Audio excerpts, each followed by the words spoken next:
yeah, I hope the fan is like not too noisy. I thought of a kind of an intro though, and okay, let me just practice doing that. Hello and welcome back to Luna's Libromancy. Yup, I thought of a name for my channel finally. Not finally, I kind of had it in the mind, but then I forgot to do that in the previous video. So that's fine. You might be asking, Libromancy? Well, you can take it in two ways. One, Libromancy, library, romancy, Canada. Or a fun way, which I thought of first because of the book that I was reading, is Libromancy, bringing the books out from the dead. Though that is not really what's happening on this channel, but yeah, this channel is more like bringing me back from the dead of reading the books. So that's on my channel. So yeah, hello and welcome back to Luna's Libromancy. Shut your bitch ass up. For now, the purpose of these videos that I'm making is kind of like a monthly review of the books that I've read and how it made me feel. And maybe looking at how it made me feel, you can pick those books up. Or you can kind of, send me recommendations which I should read, not read, etc. etc. etc. And yes, I'm back in the daylight because I realized that the nighttime video was very bad. Once again, welcome to Luna's League. And let me walk you through this month's, that is February's, reads that I had. This month I read like 3 books. I mean, that's fine. I know in January I read 8 and now it's 3. And you guys gonna be like, Luna, I think you won't be able to finish your 52. Shut up. I will finish reading the 52 books, okay? But anyways, so let's talk about the 3 books that I read. So the first 2 books that I read were actually kind of like a mystery thriller books. One of them was awesome. One of them was a bit questionable choice, to be very honest, but I saw a couple of the creators on YouTube talking about it and everything, and I was like, let's give it a shot, because it was also on Goodreads top 60 books of 2024. I was like, you know what, let's do it, let's read it, let's see where it takes us. But yeah, kind of questioning Goodreads at this moment. I know I should not unpopular opinion or whatever, but like, yeah, I don't really use these sites a lot, so I'm not very familiar with them. So the first book that I read in the month of February was The Paris Apartment by Lucy Foley. And this was basically about these people that live in like a apartment complex in Paris, and how their lives are interconnected and how their deepest, darkest secrets kind of come out when one of the person who lives in the apartment goes missing. The dude who went missing had his sister come over, and then it was mostly the sister who was doing the investigation part to find her brother. Then it kind of unveils about who these other people in the apartment are and how are their lives interconnected and what are their deepest secrets. So this dude went missing because he was a journalist, and investigative journalist to be specific, and yeah, he was writing some big story, and that kind of involved these people. These people got to know that he is going to kind of leak their darkest secrets out to the world, and they did something to him. The sister came to visit him, but then he wasn't there. She waited 2-3 days, but he didn't come in yet. She went on a investigative parole. She gathered people, not people, like 2-3 people, I think. This book was great. It was really great. It was, bit on the... We can just drop it. But yeah, that was Paris Apartment. At one point I was like, how did he get to know about all of these secrets? Some parts were like not as well explained, so as a reader I felt a little disconnected with it. I was like, wait, how did that happen? It was maybe a 3.5 5-star for me, because though it was a great book, like towards the end, the message and all that it was trying to give, that was pretty good. The overall execution could have been a bit better, and yeah, but then also it kind of gets compensated considering the fact that it wasn't really it was not like a Sherlock Holmes kind of investigation. It was just a sister trying to find her brother back, and on the way discovering those secrets. My ratings are wholly based on how much did I enjoy the book, so you might disagree with it. You can very much disagree with it. I'm just trying to say what I see. Since I had gotten into thrillers, I was like, you know what, I'm having fun, let me read another thriller, something that would actually grip me. And the next book that I read, oh my god, it 5-star. That book was 5-star. It was so amazing, and I'll just tell you what the book was and then I'll try to explain it to you. So basically this book was 13 by Steve Cavanagh.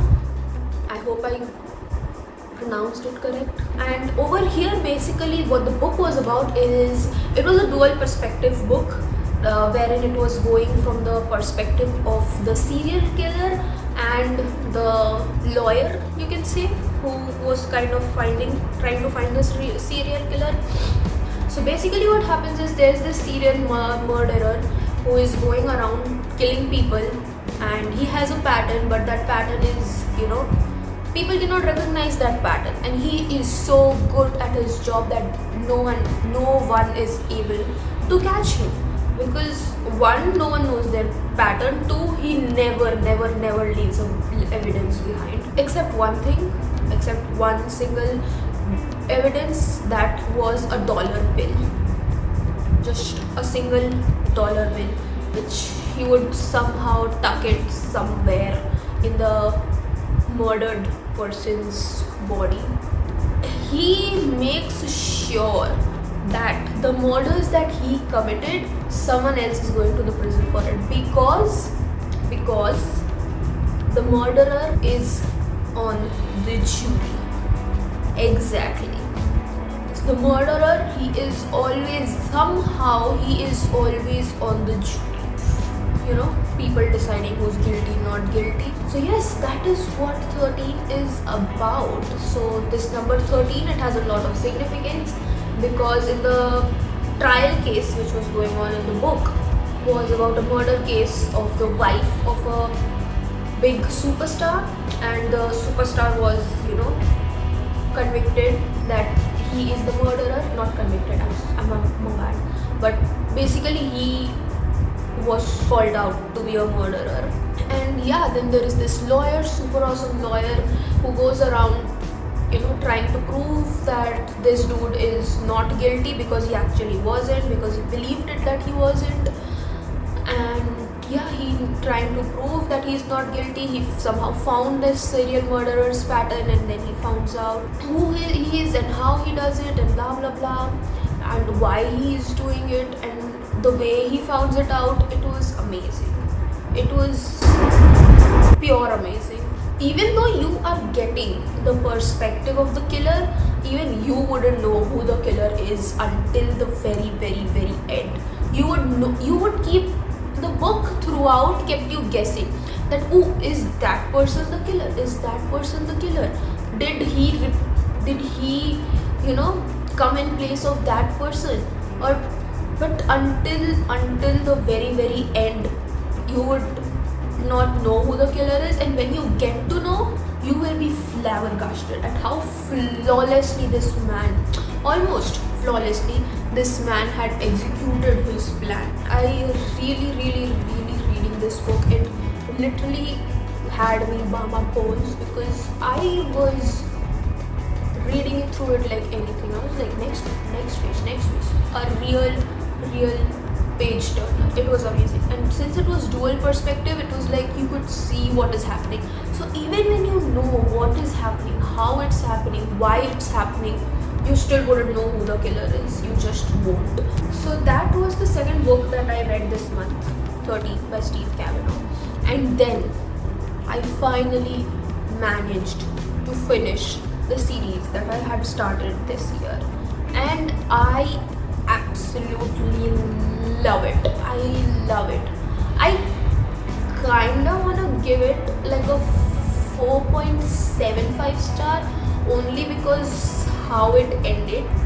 For me, even though I'm happy that it ended that way, I was still kind of unsatisfied that it did not make sense. It seemed forced, to be very honest, to just, somehow we have to come to that conclusion, somehow.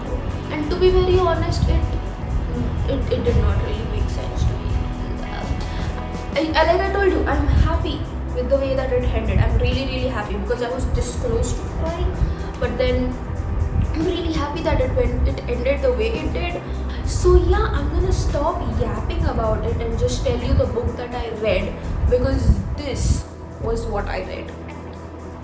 House of Flame and Shadow by Sarah Mistemas, the last book of Crescent City for now, I think, because I think there are more books coming in, but I'm not sure. Look at how freaking fat it is.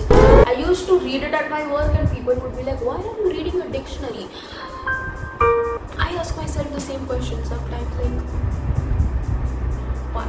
It was flawless for about this much, but then this much, no idea.